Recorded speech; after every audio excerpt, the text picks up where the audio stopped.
The Lord be with you. And with your spirit. A reading from the Holy Gospel according to Matthew. Glory to you, O Lord.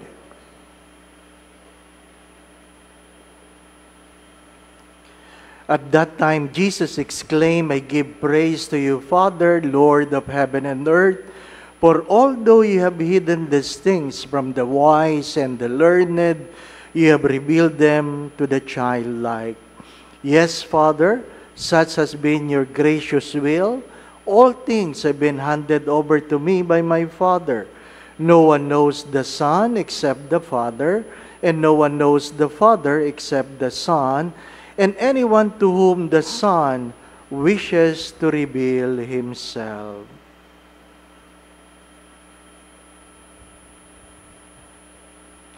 The Gospel of the Lord. Praise to you, Lord Jesus Christ.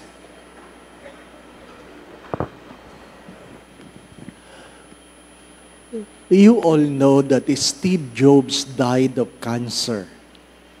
And in spite of the money, he humbly accepts that your money cannot save you. He was alone, and what he can hear in his hospital rooms where the tickling of the machine monitors his vital organs. But one thing he said, looking back, it's only then that you can connect the dots. You can connect the dots by looking back. What kind of dots? When you see, kaya pala nangyayari yun. Everything happened for a purpose. 2 years ago, September 17, I had a stroke. You know that. Completely paralyzed. Even doctors would say, he will not make it. Without you knowing, September 23, I got out of the hospital. The feast of Padre Pio Petrocina. What keeps me on my ordeal is the prayer, stay with me, Lord. Looking back, I was wondering why. Is it because I refused to be assigned in Greenbelt? Honestly, because I wanted to stay in Santa Maria Goretti.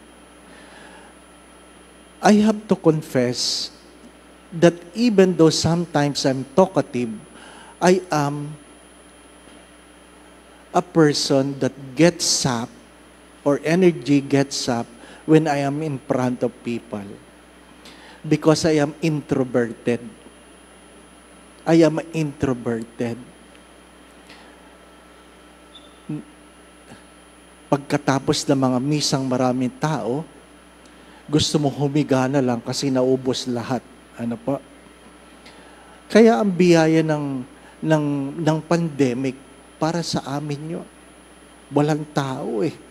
Oo, talaga. Talagang lumakas ako sa mga araw na yun. My dear friends, my brothers and sisters, why I have to experience this? And I asked the Lord, why? I asked Padre Pio, why? And the simple answer is that you may believe. Who? Me? You. That you may believe. That in Greenbelt, our secondary patron, Padre Pio Petrocina, is a powerful intercessor, not only for those seeking healing, but even those who have been struggling emotionally, psychologically, materially, financially. Don't entertain the thought that having an stigmata is something people desire. If you read their life story, it is a pain that they have to experience 24 hours a day. It is a pain.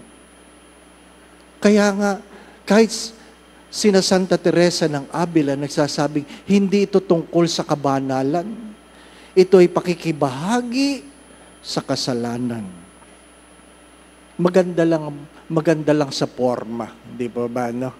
Na mayroon kang stigmata. Ha? Hindi.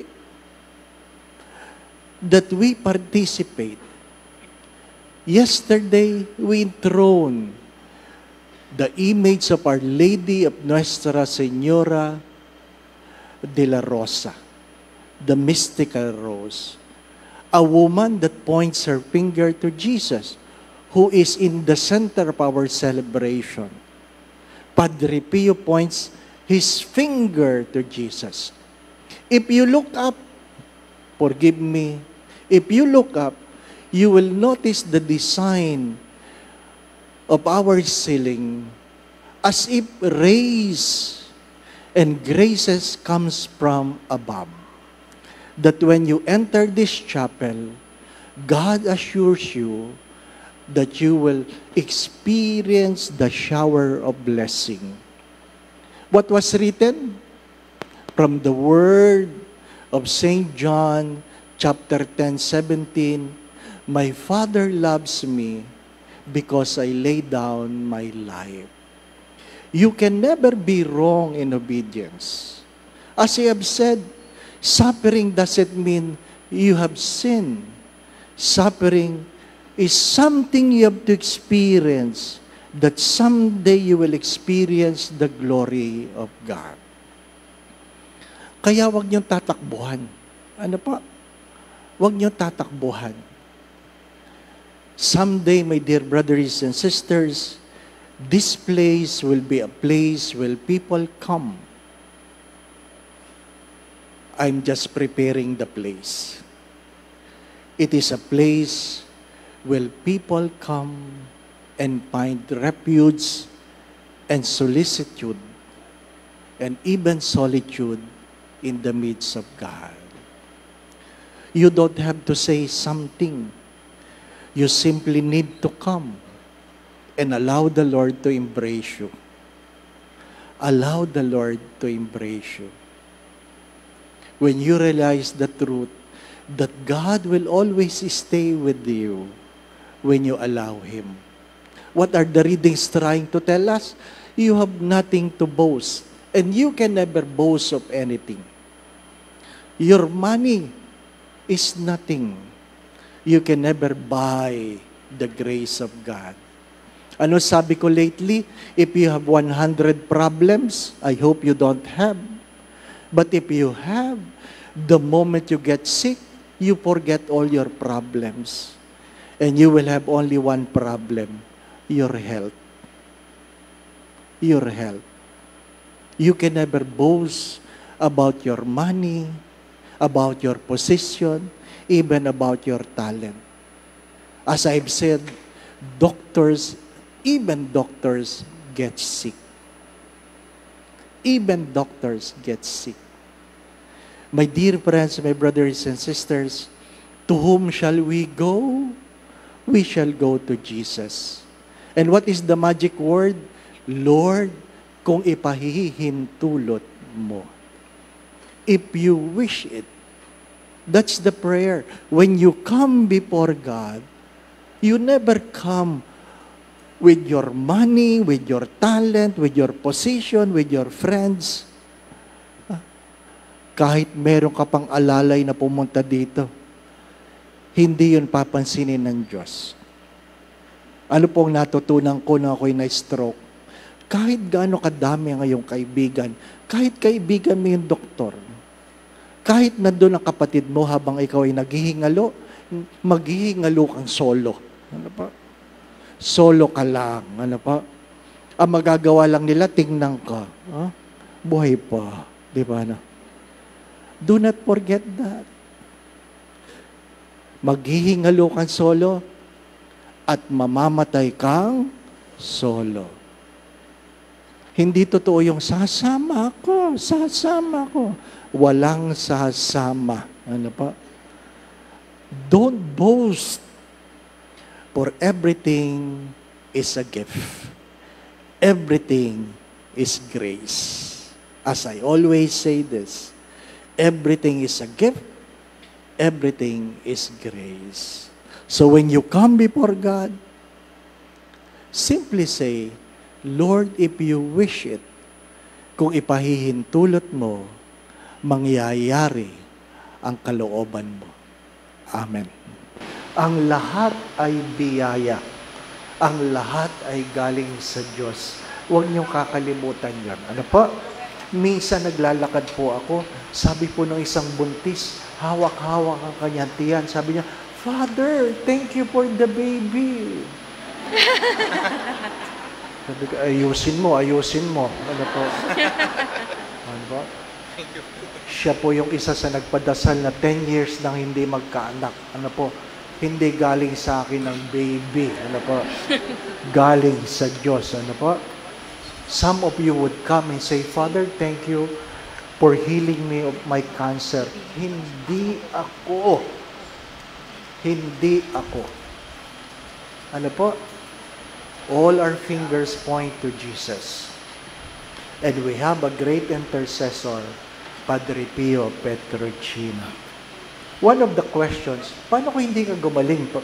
Paano kung hindi ka maggumaling? At sabi nga, stay with me, Lord, for it is you alone I look for. My dear friends, my brothers and sisters, if the dot is not yet completed, don't worry, it will come. It will come. When? I do not know. What I know is that it will come. The Lord be with you.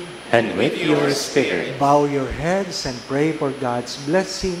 If you are sick, if you are celebrating birthdays, if you are celebrating your wedding anniversary, those who are taking the board exam, we pray in a special way. Panginoon, idinudulog ko po itong yung mga anak. Taglay ang pasasalamat sa bawat biyaya na kanilang tinanggap. Narito sila, Panginoon, dinadakila ang aming patron, si Padre Pio ng Petrocina. Idinudulog ko po ang bawat isa. Batid ang kanilang adhikain, panalangin, pagdulog. Nawa po ay palagi mo silang ingatan. Ilayo mo sila sa lahat ng uri ng kapahamakan. Patuloy mo silang pagkaluban ng kalakasan, kalusugan. Kung meron man sa kanilang may karamdaman, maging cancer, Panginoon, sa makapangyarihang pangalan ng iyong anak na si Jesus na taga Nazaret, pagalingin mo itong iyong anak.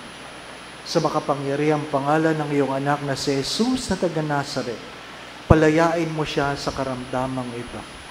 Sa makapangyarihang pangalan ng iyong anak na si Jesus na taga Nazaret, panumbalikin mo po ang kanyang kalusugan. Kung meron man silang pinagdadaan ng suliranin o problema, tuwangan mo sila. Alisin mo ang kanilang mga pagkatakot at pangamba. Dagdagan mo ang kanilang pananalig at pananampalataya sa iyo. Panginoon, nawa po'y gabayan mo silang lahat sa kanilang mga iniisip at ginagawa. At kung ano man ang kanilang mga hinihingi, kayo na po ang magkaloob, kung ano man ang makabubuti, makababanal para sa kanila.